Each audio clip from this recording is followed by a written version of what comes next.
Of the summit for the removal of President Bashar al-Assad's regime. Joining me now from Washington is Clifford May. He is the president of the Foundation for the Defense of Democracies.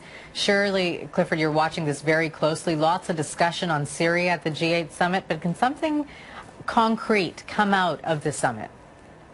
Well, it can, but I don't think it will.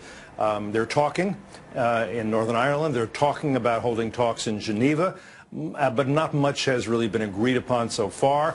The fact of the matter is that Assad is supported by Iran, by Hezbollah in Lebanon, and Hezbollah fighters have been fighting in Syria, and of course by Russia most significantly as regards the G8. And on the other side of the ledger you have the U.S., you have Canada, you have the Europeans, all of whom believe that Assad must go. Now they just disagree on that, and they haven't agreed in this communique on how that's going to go forward. And I'd be surprised if there were any real movement in Geneva, except for this fact. We're seeing preparations for what's likely to be a big battle in Aleppo. And we have reports that weapons are being moved to the rebel side through Turkey, maybe through Jordan at this point. How that battle unfolds, I think, will determine facts on the ground that will have to be taken into consideration. If Assad wins in Aleppo, that's going to give him a lot of momentum, I would say. Now, internationally, what do all the players sort of have to be on the same page to sign something, to have some sort of an international law where they can go in? What needs to happen?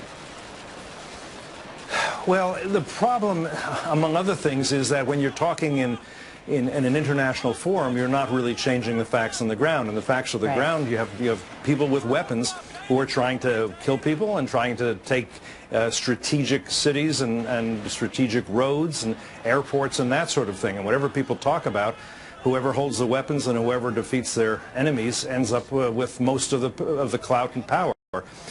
You've got a lot of displaced people, more than 4 million probably. A few days ago I was in northern Jordan, right on the Syrian border, where I saw the biggest refugee camp, over 120,000 people in this refugee camp from Syria. And the big change in their minds was that until recently they had thought, as we had in Washington and Ottawa and other capitals, that Assad's fall was inevitable and imminent. And now they don't. And so the view is that this war could go on for a very long time, and they could be in these camps for a very long time.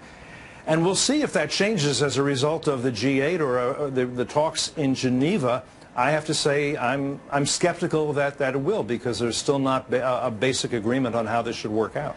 Clifford, you know what I find is that sometimes when we're here, it's very hard for us to understand exactly what's happening. You were right there, like you mentioned. Can you tell us anything else about some surprising information or information that we may not be really understanding? Well, the refugees in this camp are mostly Sunnis from southern Syria. They feel that that they can't go back now because most of them have lost family members, lost homes, and they're not sure they'll be able to go back easily if Assad should win, because these are people who are known to be in opposition to Assad, and they figure he will not welcome them.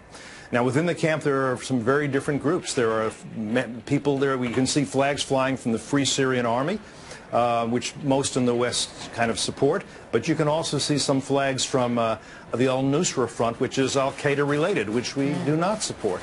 So look, it is a complex situation in which you have Assad, who is a dreadful dictator and a proxy and client of Iran, fighting forces that, among which are al-Qaeda forces, partly because the West hasn't supported the more nationalist and secular forces.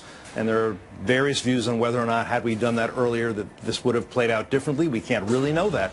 So it's a very complex situation. I would say that the West still feels that there is a bad result and a worse result, and the worst result is that Assad survives, and it's a big victory then in particular for Iran, which is the world's leading terrorist state trying to manufacture nuclear weapons right now. To give them a victory at this point, it would be considered dangerous by a lot of people. Okay, Clifford, thanks so much. Thank you.